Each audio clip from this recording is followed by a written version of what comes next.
Very good morning and welcome to our daily devotion. இன்னைக்கு நம்ம பார்க்க போகிறது Psalms chapter 40 verses 1 to 8. So சங்கீதம் 40வது அதிகாரம் அதில் 1லேருந்து 8வது வசனம் வரைக்கும் பார்க்க போகிறோம். ஸோ இந்த சாம் ஒரு கான்டெக்ஸ்டாக பார்க்கும்போது ஸ்டார்டிங்லேயே என்ன பண்ணுறாரு, டேவிடு ஒரு நல்ல இமேஜரி, ஏன்னா டேவிடோட ஸ்டைல் அப்படி தான் பொயட்டிக்காகவும் இமேஜரியாக பேசுவார். ஸோ ஒரு நல்ல இமேஜரியோடு தொடங்குறாரு. ஸோ எந்த இமேஜரியோடு தொடங்குறாருன்னா ஒரு பிட் ஆஃப் மட், ஒரு சேத்து குளம் மாதிரி அதுலேருந்து தொடங்கி எதில் முடிக்கிறாருன்னா ஒரு சாலிடான ஒரு கிரவுண்டு தரையில் முடிக்கிறார் அவரோட இமேஜரி. ஸோ டேவிட் வந்து சொல்கிறாரு எப்படின்னா, சம்மந்தமே இல்லாமல் இல்லை, அவர் பண்ண எக்ஸ்பீரியன்ஸ் வச்சு என்ன பண்ணுறாரு இந்த சங்கீதத்தில் பேசுகிறாரு.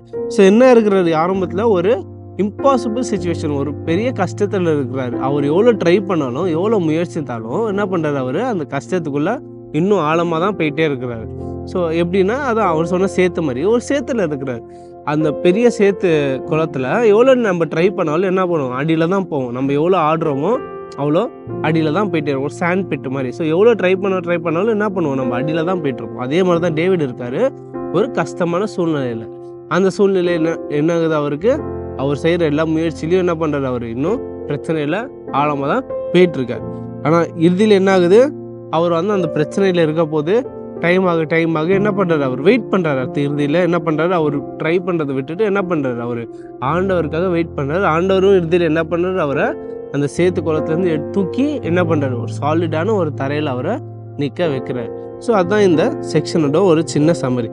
ஸோ இதில் நம்ம ஃபோக்கஸ் பண்ண போகிற வேர்ஸ் வந்து முதல் verse. So which is, I waited patient for the Lord and he inclined to me and heard my cry. இன்னொரு சொல்கிறேன், I waited patiently for the Lord, he inclined to me and heard my cry. So இங்கே வந்து நம்ம கற்றுக்க போகிற take வேணும்னா, இந்த சங்கீதத்தில் நம்ம என்ன டேவிட் கிட்டேருந்து நம்ம என்ன எடுத்துக்க போகிறோம் என்றது, அவர் வந்து கஷ்டத்தில் இருந்தும் என்ன பண்ணார் தெரியுமா, முக்கியமாக நம்ம கீவர்ஸில் பார்த்த மாதிரியே பேஷண்ட்டாக வெயிட் பண்ணார். கஷ்டத்தில் இருந்தார், ட்ரை பண்ணார், முடியல. அடுத்து இறுதியில் என்ன பண்ணார், அவர் ஆண்டவர்கிட்ட பேஷண்ட்டாக வெயிட் பண்ணார். எதுக்காக வெயிட் பண்ணார், ஆண்டவர் வந்து அவர் குறிப்பிட்ட டைமில் அவர் எனக்கு என்ன பண்ணுவார், நல்ல காரியம் செய்வார்னு தெரிஞ்சுட்டு டேவிட் என்ன பண்ணார், வெயிட் பண்ணார்.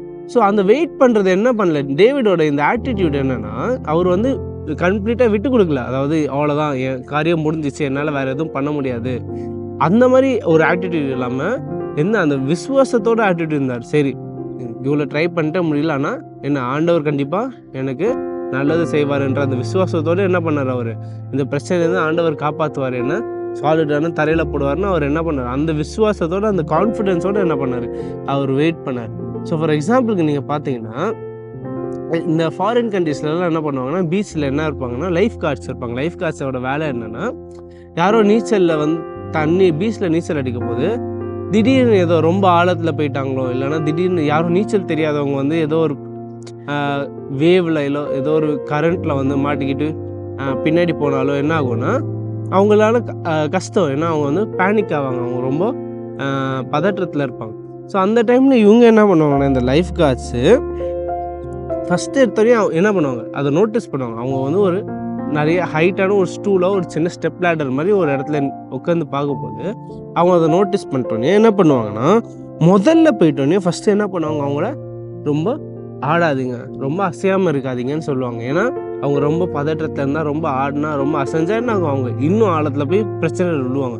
ஃபஸ்ட்டு என்ன பண்ணுவாங்க, அவங்கள காம் டவுன் பண்ணுவாங்க. அவங்கள காம் டவுன் பண்ணிட்டோன்னே தான் என்ன பண்ணுவாங்க, அதுக்கடுத்து தான் என்ன பண்ணுவாங்க, அவங்கள கைட் பண்ணுவாங்க. எங்கே கைட் பண்ணுவாங்க, அந்த தண்ணியிலேருந்து அப்படி பீச்சு தரையில் கைட் பண்ணுவாங்க. அதே மாதிரி தான் இங்கே என்ன பண்ணுறாரு டேவிடும், அவர் ஃபஸ்ட்டு ட்ரை பண்ணுறாரு, ஆனால் எவ்வளோ நினச்சாலும் அவரால் முடியல. இதில் என்ன பண்ணுறாரு, வெயிட் பண்ணுறாரு. யாருக்காக, அந்த லைஃப் கார்டு. அந்த லைஃப் கார்டு தான் யார், ஆண்டவர். ஸோ ஆண்டவருக்காக வெயிட் பண்ணிவிட்டு இறுதியில் என்ன பண்ணுறாரு, ஆண்டவரும் வர்றாரு, அவரை கரெக்டான டைமில் காப்பாற்றுறாரு, சாலிடான தரையில் நிறுத்துறாரு. ஸோ இதுலேருந்து நம்ம எடுத்துக்க போகிறது என்னென்னா, நம்மளும் இந்த மாதிரி நிறைய பிரச்சனை கண்டிப்பாக வரும் நம்ம வாழ்க்கை. அந்த நேரத்தில் நம்மளால முடியும், நான் பார்த்துக்கிறேன்றத நம்ம யோசிக்கக்கூடாது. Because we should always trust God. நம்ம ஆண்டவர் நம்ம கையில் இருக்க போது ஏன் தேவையில்லாமல் நம்ம சுமையாக சுமக்கணும்.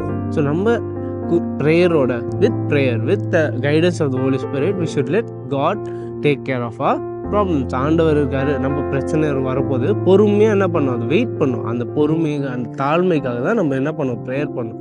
பிகாஸ் ஆண்டவர் வந்தால் அவரால் முடியாதது ஒன்றும் இல்லை நம்மளுக்கு தெரியும். ஸோ என்ன பண்ணு, டேவிடும் அந்த லைஃப் கார்டு எக்ஸாம்பிள் மாதிரி என்ன பண்ணும், நம்ம பிரச்சனை இருக்கும்போது பதற்றப்படாமல் வெயிட் பண்ணும். ஆண்டவருக்காக அவரோட கைடன்ஸ்க்காக என்ன பண்ணணும், நம்ம வெயிட் பண்ணும். And that is what I want us to take away. ஒரு சின்ன prayer. Our loving Heavenly Father, thank you for this devotion and this reminder that, Lord, you are a faithful God who is always looking after us.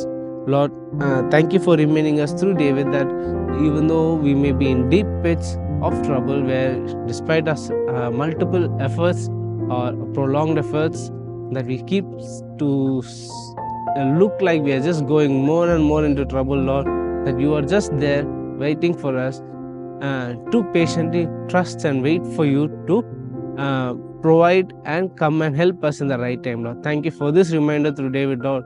Lord, give us the humility and the grace to know that you are always there for us and not take this upon our own hands, Lord. All of this in Christ's name I pray. Amen.